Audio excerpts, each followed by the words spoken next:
hiburan, perlu tontonan gitu. Nah, ini yang coba dibawa sama Vision Plus gitu. Nanti ke depannya entah itu bekerja sama dengan siapa, kita juga tidak menutup kemungkinan gitu. Maksudnya Kekuatan ceritanya itu apa, terus apa yang harus dikuatkan dari yang lemah misalnya. Itu akhirnya kita ketemu gitu. Terus selain taste masing-masing. Saya lihat kehidupannya ada yang single parent juga, terus how they deal with the social media and kehidupan anak remaja zaman. Jadi kita hari ini tuh akan membahas selama kurang lebih 1 jam proses kreatif di balik ya Dunia Maya Original Series. Jadi ini barengan sama Creative Supervision dari Vision Plus. Nanti akan ada Mas Lukman Sardi, kemudian ada sutradaranya ya dari Dunia Maya juga, ada Mas Aldo Swastia.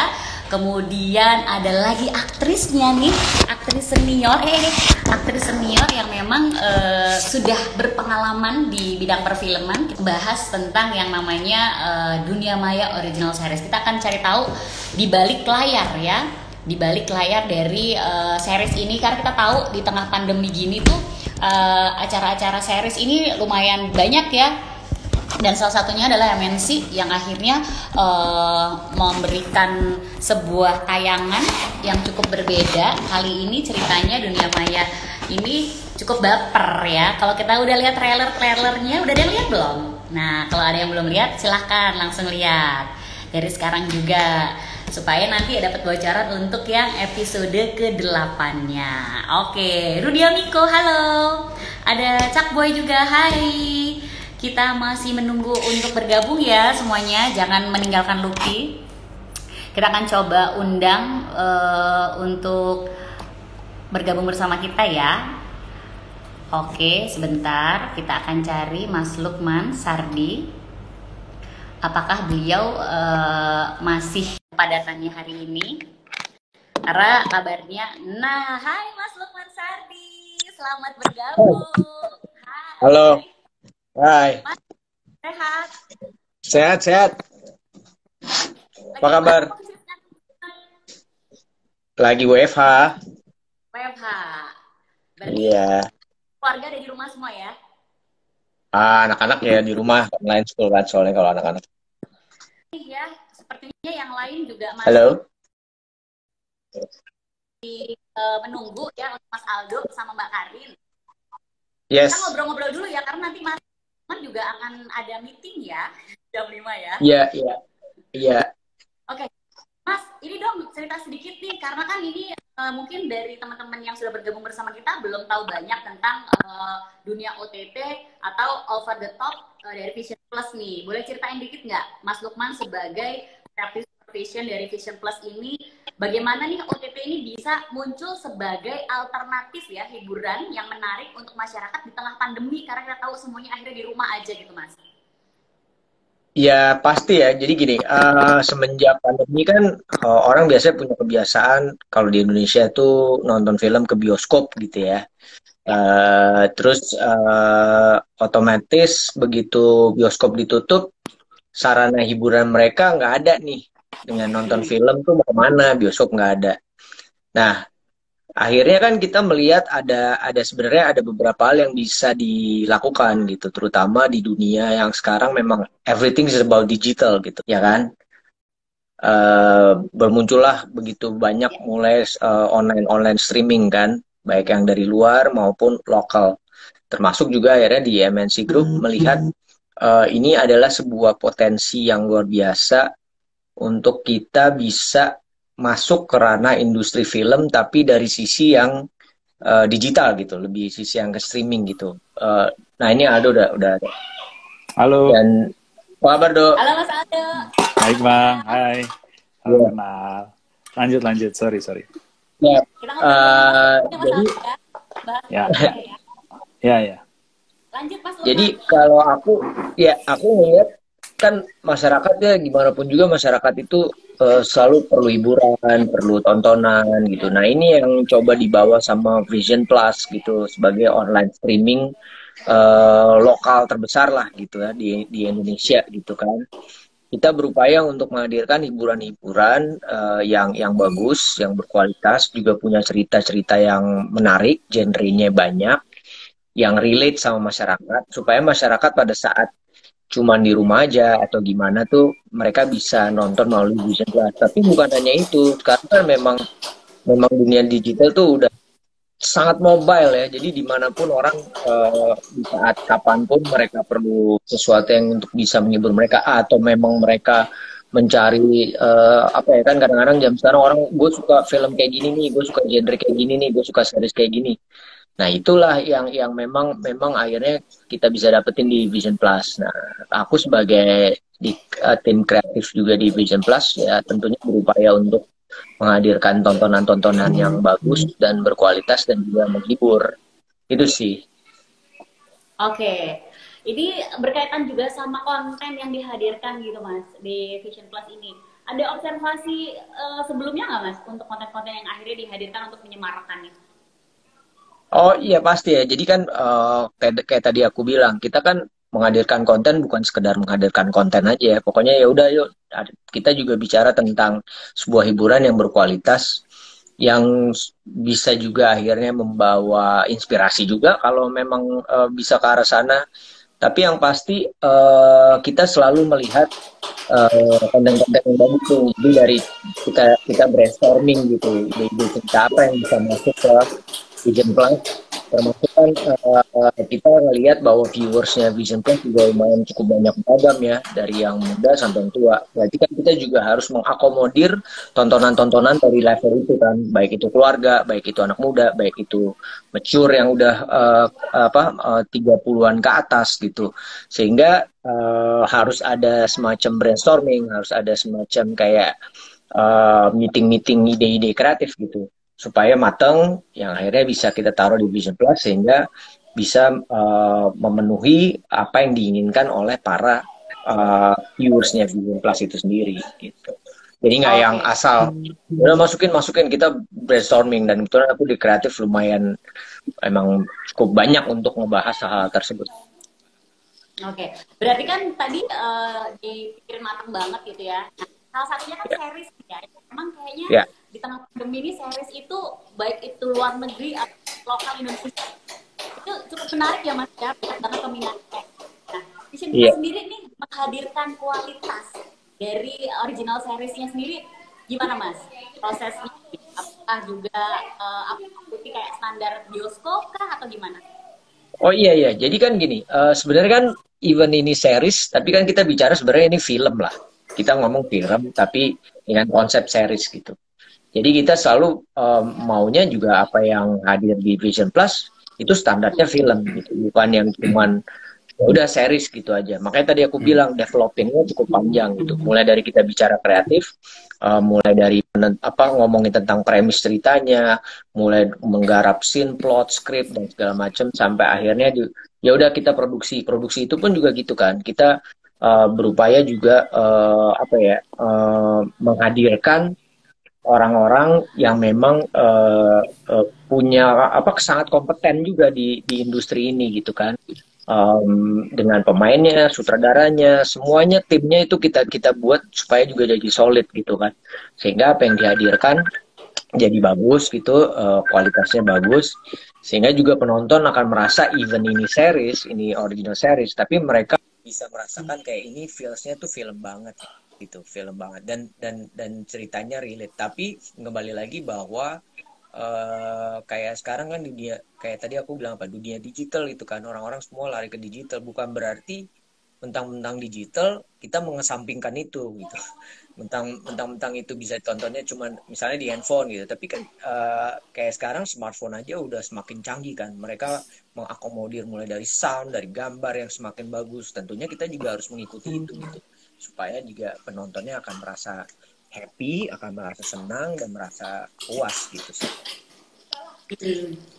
Berarti memang semuanya udah dipikirkan secara matang ya, untuk konten-konten, termasuk juga tadi seriesnya gitu kan, untuk yang originalnya nih. Nah, ini tadi yang lebih bilang kalau original series ini kan banyak sekali peminatnya ya, di Indonesia, apalagi yang bucin-bucin nih. Kecil sih.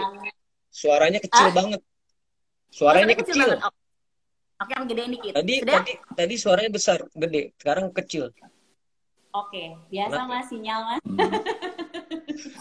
Gimana gimana? Sinyal, sinyal. Ya, oke, gimana tadi pertanyaannya? Oke, ini dengan konsep yang tadi sudah dijelaskan sama Mas Lukman mengenai apa series ya yang dihadirkan di Vision Plus gitu. Ada yang membedakan nggak dengan OTT yang lain ya Mas ya? Sejauh ini ya agar menarik untuk ditonton.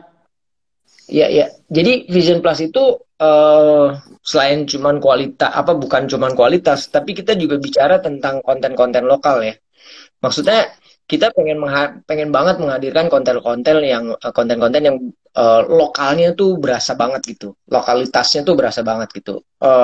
Kita sekarang kan banyak ya, misalnya dihajar begitu banyak dengan drama-drama Korea gitu kan. Nah itu buat aku, buat di Vision Plus ya udah itu memang ada gitu. Tapi Vision Plus ingin menggarap bukan cuman ngomongin tentang bahwa kita harus bikin yang lagi in tuh yang kayak gini gitu, harusnya bikin yang kayak drama Korea, nggak kayak gitu. Justru kita pengen naikin konten-konten lokal tersebut. Konten lokal itu bukan berarti juga jadi tradisional, tapi bagaimana konten yang sangat relate dengan masyarakat Indonesia gitu, dengan orang Indonesia.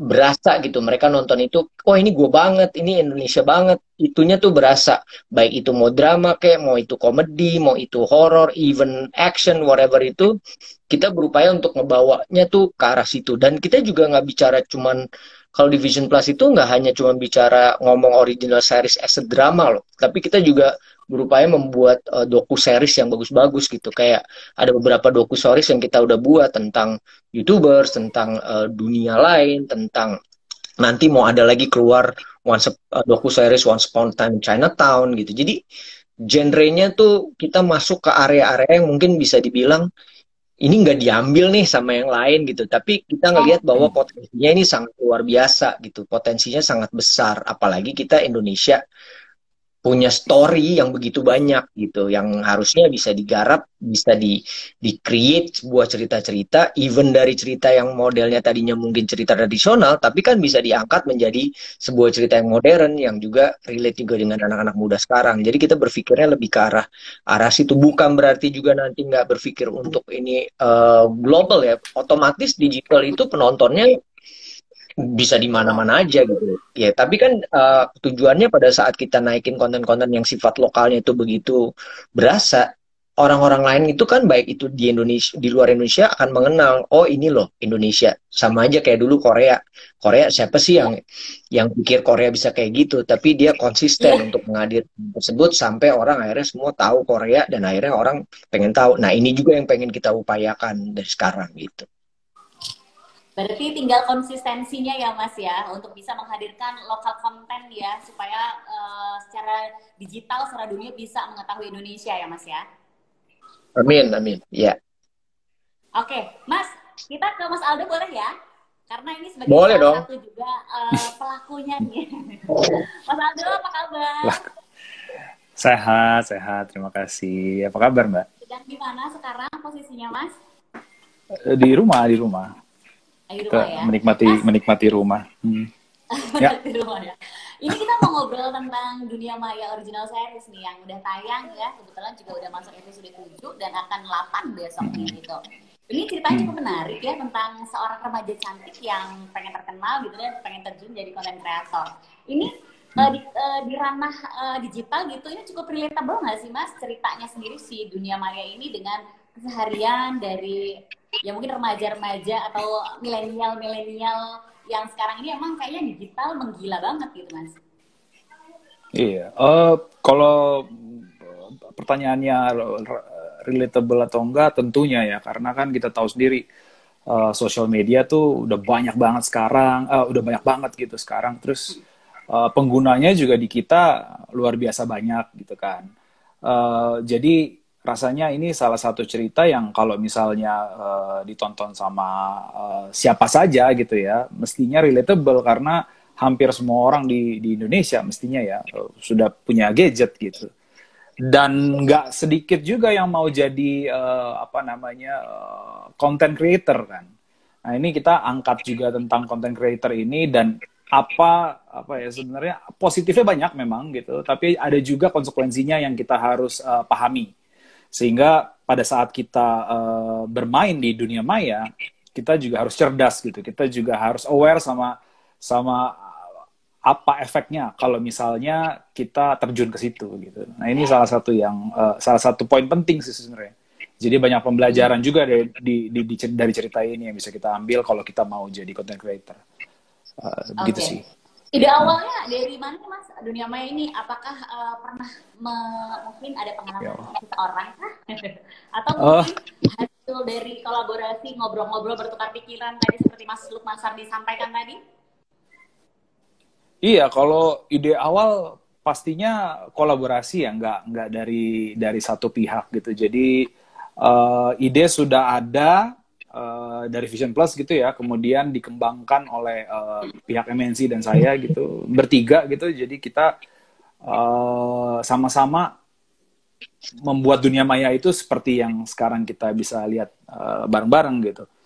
Mungkin di awal, kalau boleh cerita sedikit, di awal memang ceritanya agak berbeda dari yang sekarang gitu. Kemudian ketika saya bergabung di project ini, saya melihat ada potensi yang sebenarnya juga besar gitu selain masalah-masalah sosial media gitu, yaitu misalnya keluarga gitu. Maka saya memberikan masukan-masukan, kemudian juga bersama dengan MNC Pictures dan Vision Plus, akhirnya kita merumuskan cerita ini sehingga bisa kuat gitu. Jadi nggak cuma kita ngomongin tentang sosial media, atau nggak cuma ngomongin tentang teenagers, atau ngomongin tentang keluarga, tapi tiga-tiganya bergabung jadi satu dan saling nguatin gitu. Oke. Nih, kan aku juga tadi udah sempet lihat trailernya yang untuk yang episode besok nih dunia maya ini. Ini kayaknya remaja-remaja pada gitu ya. Dan potongan itu tuh mengundang. Mengundang adegan-adegan yang kayaknya bikin kita deg-degan gitu. Walaupun udah gak remaja ya. Kan kalau kita kayak nonton drakor bikin trailer bikin kayak deg-degan gitu. Ini gimana nih? Menceritakan bocoran sedikit tanpa memberikan spoiler gitu ke netizen nih. Bocoran ya? Tapi memang ditembak tiba-tiba. Iya. Episode 8 ini sebenarnya bisa dibilang klimaks sih. 8 dan 9 itu sebenarnya bisa dibilang klimaks dari series ini gitu. Di episode 8 khususnya itu ada 2 kejadian yang maha penting buat Maya. Satu kejadian, satu peristiwa yang sangat baik buat Maya ya, buat Maya. Tapi satu lagi di dalam kontrasnya gitu, satu peristiwa yang sangat buruk. Jadi kalau tanpa spoiler ya, susah juga. Susah juga ya Bang, kalau kita ngomongin episode yang akan tayang tanpa spoiler ya. Tapi ya begitu, mungkin kalau dari bisa lihat dari trailernya tuh bisa menyimpulkan sendiri gitu ya. Kalau misalnya kisah baiknya seperti itu, kisah buruknya apa, peristiwa buruknya apa gitu sih. Cuma yang pasti di sini emosinya akan dibawa naik turun gitu. Ada beberapa kita tahu bahwa peran komedi ini sedikit keluar dari tema yang buat besok gitu. Cuma yang saya pahami dan saya rasakan dan saya yakini adalah pada saat sebuah film atau series atau apapun ya tayangan fiksi yang ada unsur komedi dan dramanya, biasanya itu bisa banget ngebawa penonton gitu. Jadi selain casting ya, selain pemainnya ya, dan selain ceritanya, unsur-unsur komedi itu sangat ngebantu untuk drama yang akan terbangun. Misalnya kita ambil contoh yang paling hampir semua orang mungkin udah nonton ya, Friends misalnya. Friends itu sangat lucu. Kita kalau ketawa nonton Friends tuh bisa 24 menit tayangan itu mungkin kita hampir 20 menit totalnya ketawa gitu ya. Cuma dari 20 menit itu 4 menit itu ada adegan sedih, itu kita pasti nangis. Nah itu yang mencoba diterapkan juga di dunia maya. Nah untuk episode 8 kita berusaha untuk nunjukin itu juga gitu. Jadi ada komedi-komedi sedikit, tapi pada akhirnya akan ada suatu kejutan gitu yang mungkin bisa membuat penonton apa ya, terbawa gitu. Jangan ya. Gitu. Nggak mau spoiler ya. Nih, jangan dong. Masalah nonton. Latar belakang ya, sama konsep visualnya. Mas Lukman, ini ada yang tanya nih dari netizen ya, nih. Ada Sigit 151293. Mas nanya, Vision Plus dengan original seriesnya adakah kira-kira distribusinya nantinya gitu akan bekerja sama dengan Netflix kah atau tidak, kemungkinan ke depannya?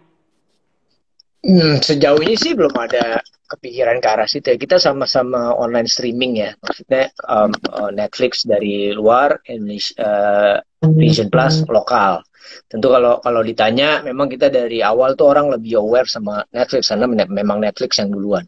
Tapi pada prinsipnya Vision Plus ini berupaya selalu menghadirkan gimana caranya kita bisa bikin sesuatu yang punya kualitas yang bagus gitu, yang bisa menjadi daya tarik tersendiri gitu.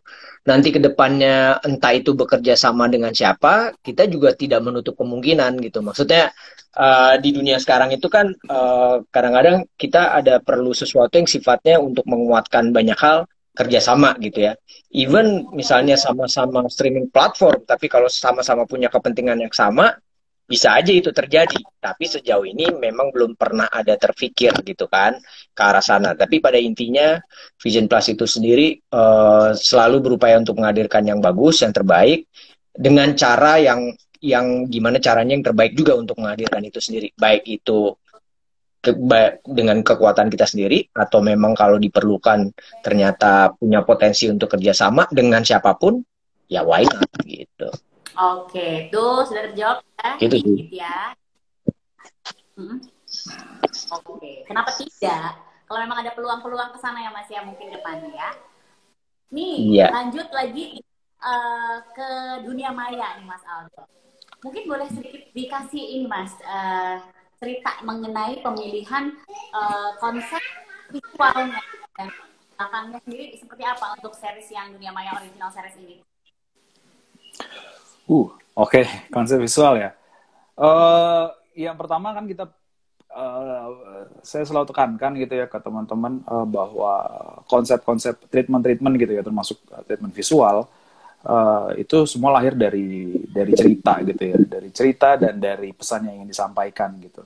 Juga cerita tuh juga dalam arti karakter gitu ya, termasuk di dalamnya gitu, dunia yang dibangun di dalamnya juga termasuk. Maka ketika pertama kali saya ketemu sama Bang Rolly Markiano, direktur fotografinya, DP-nya. Yang pertama kami ngobrol mengenai pandangan kami terhadap cerita gitu, karena semuanya based on itu gitu. Jadi menurut dia seperti apa, menurut saya seperti apa, kekuatan ceritanya itu apa, terus apa yang harus dikuatkan dari yang lemah misalnya. Itu akhirnya kita ketemu gitu. Terus selain taste masing-masing gitu ya. Kemudian baru dari situ berangkat dari dasar itu kita melihat bahwa dunia maya ini sesuai dengan judul ya, dunia maya ya, adalah dunia yang sedikit walaupun bisa dibilang ini merepresentasikan realitas, cuma ada sedikit ada unsur-unsur yang tidak real gitu. Maka ada banyak elemen-elemen visual yang juga kita exaggerate. Baik, kita akan coba menginvite kembali Mbak Karina dan juga Mas Aldo. Oke. Halo, Mbak Karina. Halo, nih sorry jadi Oke, alhamdulillah. Suaraku ada Mbak? ada. Sekarang suara kamu ada. Oke, tadi trouble biasa ya Mbak ya. Namanya juga dunia digital ya. Iya. Mbak Karina sudah ada di Kenapa? sekarang lagi ada di mana? Oh, sekarang lagi ada di rumah di Bali. Oke, lagi di Bali Iya. ya. Tadi sama Mas Lukman, terus juga sama Mas Aldo. Nanti kita akan coba invite kembali Mas Aldo ya. Iya, coba. Mudah-mudahan Mas gabung bersama kita. Tadi ngomongin ini sih di balik proses kreatifnya pada saat syuting segala macamnya. Mbak Karina, ini sebagai salah satu pemeran ibu ya, nih, waktu menerima tawaran ini gimana Mbak? Kan waktu itu lagi pandemi juga nih gitu. Sempat mempertimbangkan nggak sih untuk mikir harus syuting lagi, oke nggak ya gitu Mbak? Iya, setiap kali ada produksi selama pandemi itu pasti penuh pertimbangan. Tapi kebetulan memang dengan MNC saya udah pernah terus sama Lukman juga udah sempat teman main juga dulu. Lalu kebetulan cerita ini ya buat aku menarik gitu ya tentang apa yang terjadi di di masa sekarang, bagaimana seorang ibu harus menghadapinya, terus mengenai single parent. Dan pas saya tahu juga pemain-pemainnya seperti Laura Tux dan Aurora, Ali Fikri, Megantara itu yang udah pernah saya bekerja sama bareng. Jadi tentunya sangat mudah untuk menerima proyek ini dan mengetahui Mas Aldo yang menghandle semuanya untuk nge-lead sebagai director. Jadi ngerasa nyaman ya. Jadi nggak ya pokoknya dengan gampang menerima proyek ini. Tapi ya tentunya kita berusaha menjalankan prokes. Semua tetap prokes ya, tadi yang Mas Aldo cerita juga ya. Iya. Apa? Hai Mas Aldo. Akhirnya nih kita bisa dengar semua. Apa, Mbak? Gimana, Mbak? Waktu Mbak Karina menerima karakter si Ibu Mariska ini gimana? Waktu mendalami karakternya sendiri, observasi kah atau gimana, Mbak? Iya, biasanya kalau misalkan saya masuk dalam satu produksi di mana ada karakter yang istilahnya mungkin saya belum pernah mengalami dalam hidup saya gitu. Kayak saya kan anak saya umurnya 9 tahun, di sini anak saya udah 3 gitu kan. Jadi tiba-tiba jadi gede. Nah, ya saya boleh dibilang tergolong terlat gitu ya punya anak kalau orang-orang bilang. Jadi kebetulan teman-teman saya tuh anak-anaknya udah pada gede-gede. Jadi ada yang saya coba tanya, terus ada juga yang saya lihat kehidupannya, ada yang single parent juga, terus how they deal with the social media and kehidupan anak remaja zaman sekarang yang serba digital gitu. Jadi ada proses itu dan proses ngobrol sama Mas Aldo panjang dan lebar. Menyenangkan sekali gitu. Jadi Mas Aldo lebih ngobrol Mas Aldo tuh lebih milih untuk mengobrol ke kita secara pribadi tapi bukan kepada karakter awalnya dan menurut saya itu menarik. Iya. Harus deket dulu, kita harus deket dulu. Beradaptasi cepat ya. Iya, harus deket dulu ya. Dia cari momen dulu supaya deket dulu dia. Segala cara dulu, tak bisa. Tapi kayak aku tadi ya, urusan apa? Aku sempet aku sempat ngobrol sama Bang Lukman soalnya tadi, Mbak. Jadi beruntung sekali ketemu sama ensemble ini gitu. Iya. Jadi ketika udah chemistry antar pemain dan pemain dengan aku gitu ya, nggak perlu banyak nggak perlu banyak direction gitu ya. Itu juga kan habis ngobrol-ngobrol kayak gini coba Mbak gitu kan, nggak ada yang terlalu luar biasa spesifik atau ada sih sedikit kadang-kadang karena kan memang ada treatment tertentu. Cuma sisanya nggak gampang banget gitu syuting sama Mbak Karina gitu, udah tinggal pas shoot gitu, wah bagus banget, udah nggak sekali aja take, nggak usah take lagi gitu tuh enak. Waduh, sampai segitunya, aduh. Iya kan. Sama yang lain juga sama yang lain juga. Luar biasa. Iya. Seru. Ketemu ya berarti berdua ya. Iya. Kita berkomunikasi secara digital nih, suka WA, suka teleponan di grup dan segala macam juga. Tapi ketemu belum. PPK. Iya. Sampai meme-nya banyak gitu. Mbak Kari. Mbak, ini pasti ya Mbak ya, syuting sama syuting film bioskop gitu Mbak. Ada ini nggak Mbak? Kira-kira seru-seru apa gitu selama syuting OTT di Maya ini Mbak? Gimana diulang, agak putus-putus barusan. Sorry. Ada cerita-cerita seru nggak selama syuting series ini dibandingin sama syuting film bioskop? bandingin. Jadi mungkin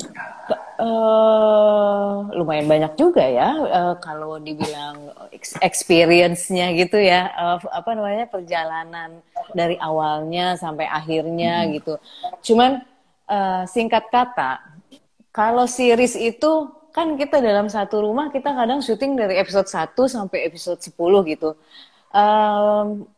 Makanya aku sempat bilang kalau untuk yang kayak leading actress kayak misalkan kayak Aurora Ribeiro gitu, aku bilang, darling, kayaknya ya memang kalau sebagai aktor itu ya, kalau nggak pintar kayaknya nggak bisa jadi aktor ya. Ya nggak sih? Kita ngobrol-ngobrol ngalor ngidul gitu. Karena they are leading actress ya. Kalau aku sebagai ibu kan nggak banyak. Tapi kalau mereka nggak punya kekuatan untuk untuk bisa mengerti karakternya, mendalami perannya, bukan menghafal skenario ya, tapi memahami pastinya gitu. Itu dari episode 1 ke 10, dari 10 bisa ke episode 1, dari 1 bisa ke 7, itu pala mau pecah sih. Belum urusan baju, belum urusan continuity rambut gitu. Kalau rambutnya cepol dari episode 1 sampai 10 lain cerita ya kan. Tapi kalau beda-beda gitu, 1 sampai 10 Kak. Lagi kayak Aurora tuh ada berapa fase ya? 4 atau 3 atau 4 fase gitu.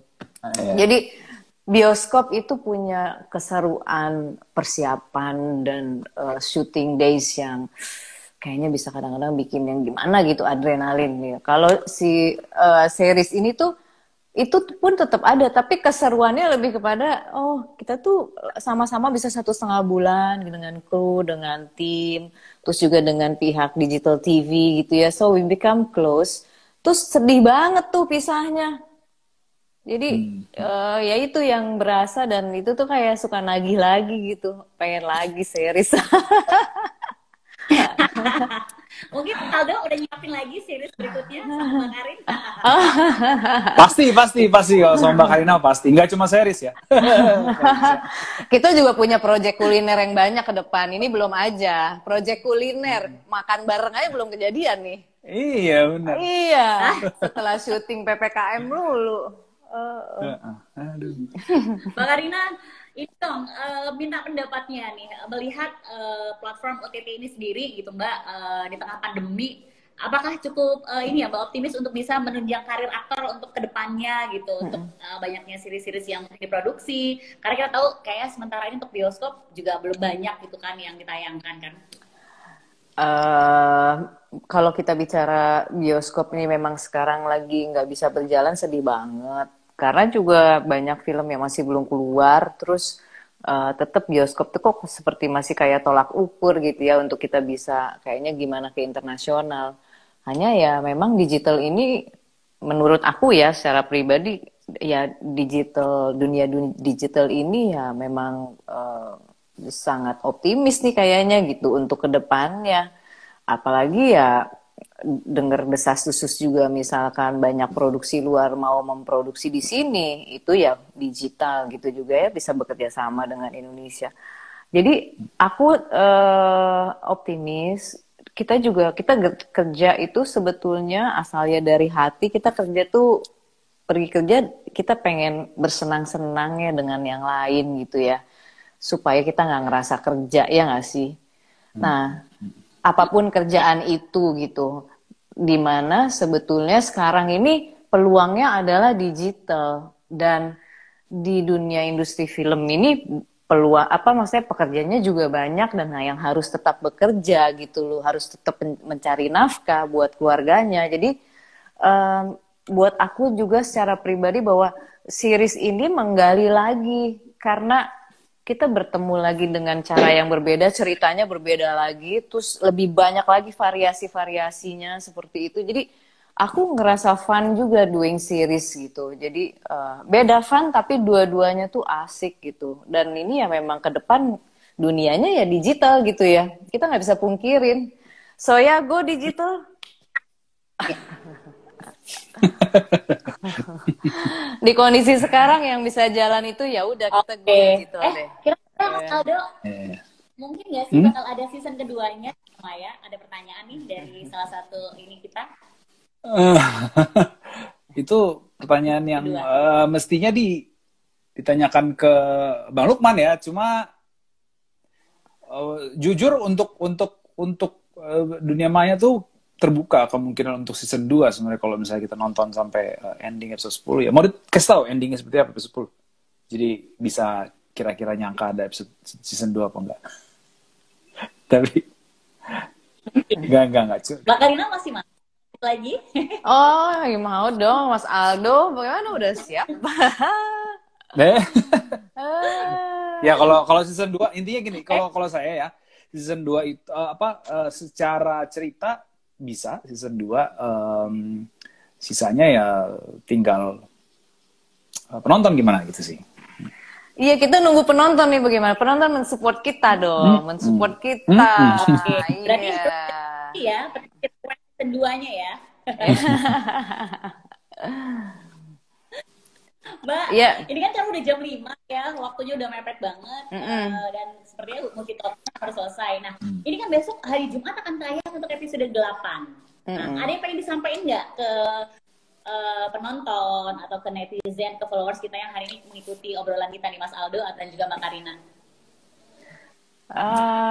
Apa ya? Aku pendek aja, nanti Mas Aldo pasti lebih panjang.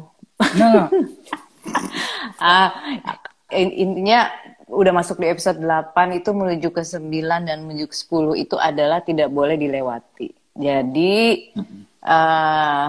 harus fokus tontonnya.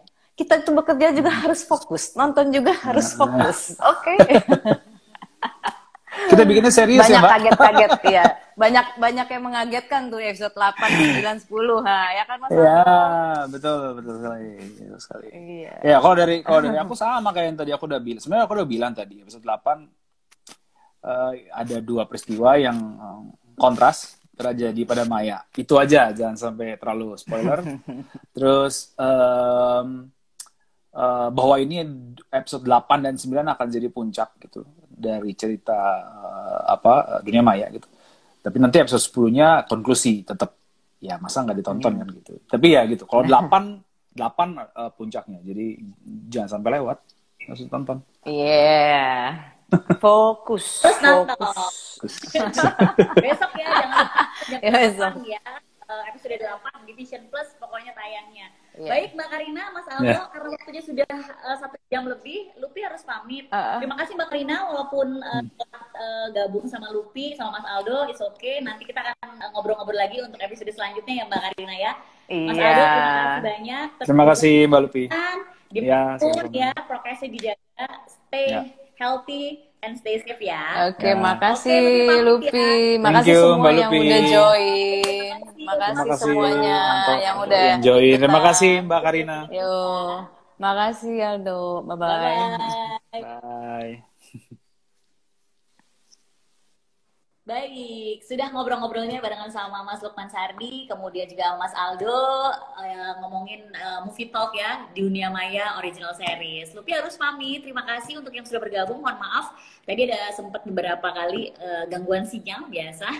Jangan lupa sekali lagi ya, disaksikan atau ditonton Dunia Maya original series. Episode 8-nya besok mulai tayang di Vision Plus. Akhirnya saya Lupi harus pamit. Selamat sore, tetap jaga kesehatan, tetap jaga yang namanya prokes dengan menggunakan masker dimanapun kalian berada, kemudian menjaga jarak dan jangan lupa untuk mencuci tangan selama 20 menit. Selamat sore, selamat istirahat. Wassalamualaikum warahmatullahi wabarakatuh. Sampai jumpa di Instagram Live selanjutnya. Bye-bye.